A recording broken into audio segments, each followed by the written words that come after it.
I cannot believe it has been a year. October 13th will mark 1 year since I was diagnosed with breast cancer.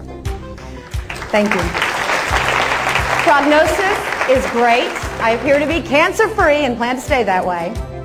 But you know what? When I found out I had cancer, I had a decision to make. And it was a decision that was going to have an impact not only on my life, but my family, my friends, all of those around me, my coworkers. And that was a decision about attitude.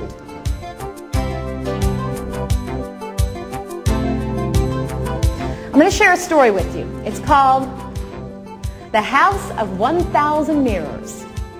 Long ago in this faraway land was a house of 1,000 mirrors. And in this land there was a little dog. And the dog was a happy dog. And he wanted to see this house of 1,000 mirrors. So one day with his tail wagging, he went over to the house, climbed up the stairs, looked through the window, and was surprised when staring at him 1,000 of the most friendly looking dogs he'd ever seen. Their tails were wagging just as fast as his. Well, this made him happy. So he smiled, a big warm and friendly smile. And lo and behold, 1,000 warm and friendly smiles stared back at him. Well, he got down off the steps, he went down the stairs, thought to himself, this is a wonderful place. I'm going to come back here often. Well, in that same town was another little dog who wasn't so happy, always depressed, always sad.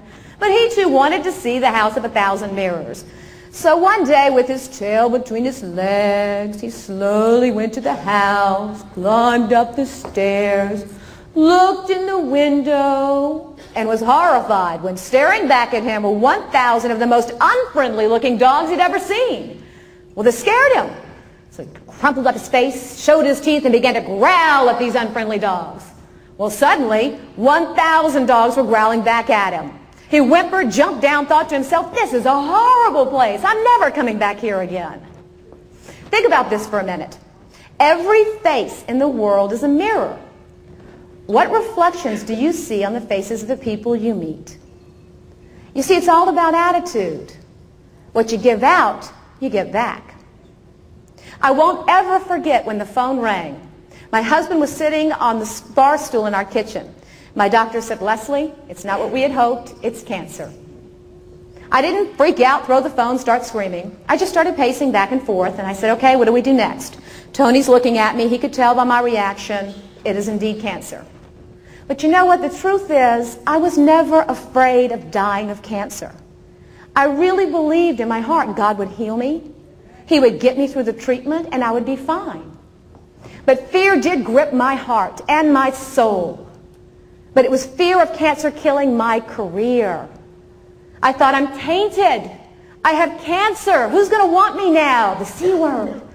No one's going to hire me. I even called my agent in California. Kenny, it's your client Leslie. I have breast cancer. Is my career over? He said, stop. First, you have breast cancer. What? I said, yeah, but I'm not worried about that. I'm worried about my career. And he said, well, first of all, don't worry about it, because it's illegal for anyone to ask you on your application if you have cancer. And I said, okay, what if I went public with my story? How would that impact my career? And he said, well, that'd be different, because then it's out there and people would know about it. He said, let me think about this for a few days, and I'll get back to you, or you call me back. And I said, okay. I hung up the phone. I never called him back. I never needed to, because at that moment when I hung up the phone, God spoke to my heart. And he said, Leslie, I need you to do this. You are in a position to impact lives, to touch young women, and show that breast cancer can happen to even young women.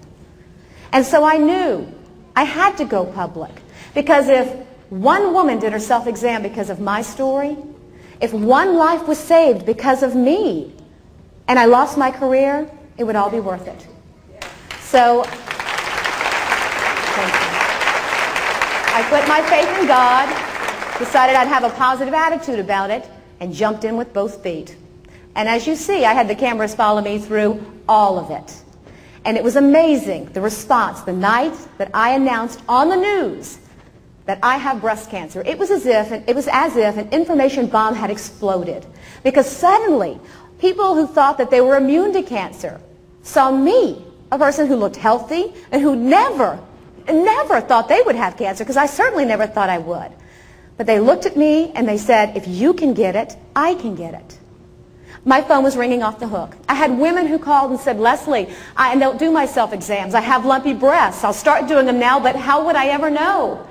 And I say, you know what? I thought the same thing. I did my self-exams every month because I knew I was supposed to. But I have lumpy breasts. Didn't think I'd ever find anything. And I didn't think I would notice if something was really there. But you do. It's different. It is so different. And if you do your exams every month, you're familiar with those lumps. And when it's there, you'll know it. And I can't really describe it except to say it's harder, it's different, and something inside of your soul stirs. And any lump that's found is suspicious and should be checked out. And if you go to a doctor who, because you're young, says, well, let's watch it for 6 months, and you aren't comfortable with that, you find another doctor, and you find another one, and another one, until you can walk out of that office with peace in your heart. We have the responsibility, not the doctors. We have the responsibility. And your hand, when you're under 40, is your best friend when it comes to breast cancer. The other phone call I would get that just would amaze me is I had women who would actually call me and say, Leslie, you're so brave, and I admire you so much for going public. I wouldn't want to know if I had cancer. I couldn't face it. I would rather not know. And I say, oh, but you will know. The question is, will you know when you can do something about it? Or will you know when it's too late? That's what you have to ask yourself. Don't be afraid of finding out you have cancer. Be afraid of not knowing you have cancer. You catch it early enough, you can beat it. The key is to catch it early. One of the phone calls I received was from one of my best friend's mom. She called me crying uncontrollably on the phone. I was like, Miss Betty, I have cancer and I'm consoling you. What is this about? And she said, I just want you to know I'm praying for you and you're brave and I love you and I'm just thinking about you. And I was like, I'm going to be okay. I spent 10 minutes on the phone with her saying it's going to be okay. Hung up, could not understand that. 1 month later, I knew why. She was sickly, lethargic, losing weight. Her daughter forced her to go to the hospital because she wouldn't take the excuse, I have a flu bug that I can't shake. Took her to the hospital, and underneath her arm was a lump the size of a grapefruit. A lump she had discovered 1 year earlier and was too afraid to go get checked out. She kept putting cold compresses on it, telling herself, it'll go away. It didn't go away. And 3 months later, I was at her funeral. And all I could think was, what if she had not let fear grip her heart? What if she would have gone to the doctor 1 year earlier when she first discovered this lump? Then she'd be giving speeches like I am today. Instead, I sat in a pew at her funeral as her eulogy was read. I tell all women, don't be afraid. Face it. Keep your attitude positive. But you know, there was a second fear I had to face too. First one was going public with it because of my career. The second one was the fear of losing my hair. I didn't cry when I found out I had cancer. I didn't cry when I went through surgery. But when my oncologist said to me, Leslie, your hair is going to fall out, I bawled like a baby. I argued, no, not everybody's hair falls out. Mine might not. Oh, no. With what you're taking, it's falling out, all of it. You better get used to it and just accept it. I went in my car and I cried, makeup running down my face. I stared in the rearview mirror, looked at this hair in the mirror, ran my fingers through it and thought to myself, why am I so freaked out about losing my hair? What is it? Well, then I knew why. We spend so much time as women coloring it, cutting it, styling it. When we have a good hair day, we feel good about ourselves. When we have a bad hair day, we want to stay inside. Try no hair day. My new motto in life, any hair day is a good hair day. And did I mention I have fabulous hair? So I knew I had to come to terms with the fact my hair was going to fall out. So I went to a wig shop, spent $800 on the nicest wig I could find. Really blonde, you saw it in the piece. Best part about the wig, didn't have to worry about roots. I loved that. My hairdresser didn't like that part much, but I loved that. And when your hair falls out, all of your hair falls out. All of your hair falls out. You hear what I'm saying? I had more in common with my 3-year-old than I wanted to. That's all I'm saying about that. I had to get used to putting on false eyelashes. That's a whole nother story. I came to terms with being bald. I'm going to tell you the eyelash story in a moment. When my hair started falling out, 2 weeks, as you saw, to the day after I was diagnosed, I got up at 3 o'clock in the morning because at the time I was anchoring the morning show. The alarm went off 3 a.m. You do appreciate your morning anchors. 3 o'clock in the morning they get up to work for you. I hope you see them in a new light now. Anyway, I got up at 3 in the morning, taking a shower like every day. But this day, when I was rinsing my hair, handfuls were coming out in my hand. I mean, I knew the day was coming, but there's no way to prepare yourself for it. I sat there and I just kept pulling it out. You'd think I wouldn't do that, as freaked out as I was about losing my hair, but I did. I kept pulling it out, got ready for work, went to my husband, who was still sleeping like most normal people, at 3 o'clock in the morning. And I said, Tony, today's the day. He got up, wonderful husband like he is, put his arms around me, told me he loved me, gave me a big old kiss. He said, I'll see you tonight with clippers in hand and all of our friends. And I said, okay, I'll see you tonight. It was very important for me to make this a fun, not frightening event for my daughter, because I knew how I presented it to her would be how she would cope with it. So we had a big party. We had the memory locks that each one of my friends cut off and kept to remember that occasion. Nicole had a ball. She said, Mommy, can we do it again tomorrow? No, honey, it's a one-shot deal. Can't do it again tomorrow. But it was fun for her. It was very sad for me. But I smiled and had fun that night for her. When it was all gone, I looked in the mirror. I screamed. I looked again, and I looked again, and I looked again. And suddenly, I saw it. It was still me. I was so freaked out about losing my hair, thinking so much of my image was tied up in my outward appearance. I had never really looked inside. I saw myself through the eyes of God. I saw that He sees me on the inside. And that I was good-looking bald. I had been blessed with a pretty good-looking head. And at that moment, I decided I was not going to hide behind my wig Betty, because I did name her. She was a nice wig, and I kept her on a styrofoam head in my locker at work. I wore her on the air so I wouldn't distract from the news. But in public, walked around bald. Baseball cap on my head if I was cold, but that was it. Otherwise, bald. My husband, you saw that he shaved his head that night. Well, not only did he shave his head that night, every morning he got up, put a razor to his head, and he kept it as bald as mine until my last treatment. We got a lot of looks walking around town.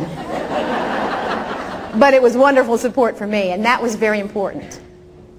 So, I accepted the bald head. Could not accept no eyelashes. Hated that part. Had to learn to wear the false eyelashes for the news, because I still cared about how I looked. Just because I could accept myself without hair on my head doesn't mean I didn't care anymore. If I would go out, I'd put makeup on my head so it wouldn't be so white and shiny. It would kind of match the rest of me. And I'd draw on the eyebrows and put on the false eyelashes. And I remember, for the news, it would take me an extra 45 minutes to get ready. And I would sit there with those eyelashes and the glue and the applicator. And it's tough enough to put them on when you have eyelashes. But when you have nothing to push them up against, it's really hard. So I would get it just right. 10 minutes I'd sit there and I'd get it just right. And then I'd lift away the applicator and it'd be stuck. And I'd have to start all over again. Finally, I'd get it on. But my biggest fear was that I'd be in the middle of reading a news story and it'd pop off. Worse yet, half of it would pop off and I wouldn't realize it. So my co-anchor, Steve Spriester, came up with this code word for me. He said, if ever, when I'm reading the news, you hear me say lashing out or coming unglued, you'll know to check your eyelashes. I'm happy to tell you he never said that. And it wasn't long after I started my radiation that my eyebrows came back and my eyelashes came back. It took a while for my hair to come back, though. Any ladies out there who just started your radiation and you're running into your oncologist's office saying, my follicles are clogged, it's not coming back. I did that on several occasions. It does come back, but it takes a while for it to come back. But throughout this entire thing, I have learned that my attitude was the most important part of my battle.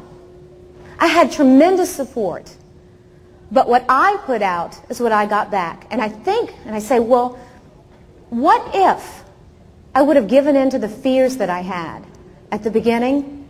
What if I wouldn't have gone public and instead just hidden it and kept it to myself?